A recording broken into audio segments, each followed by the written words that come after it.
inani lengane. Ubase bazelwa umuntu wesilisa. Bathi kangazi futhi. Wayesetha uyinikelo wakhipha uswiti wayinika wayesetha usisiputi uthe ushende umuntu oyokhuluma lamazwi angozana yekude.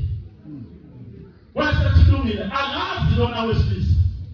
Basebenyuka wayesethi ekhuluma nomkakhe wathi makasibambani uzofika edokodweni isaye enkosini. Basebehamba baye enkosini ilosisi ingane bathi mabefika ukuthi ngolomakhosazana lase kuthiwa mntanami uye lona wathi lona yebo lase lithi ngokasuthi wathi baba lathi amazi lentombazana wathi lona baba ngamazi lathi umfusisi wathi baba ngamazi lathi amazi wathi lase tuthimo mntana mfanele ngamazi angitshela usanda kuphenduka kasuthi wathi lona yebo lathi athuzelwa amatraki usuke eGoli uye eThekwini usuke eThekwini uye eGoli wathi lona baba lathi uyakukhumbula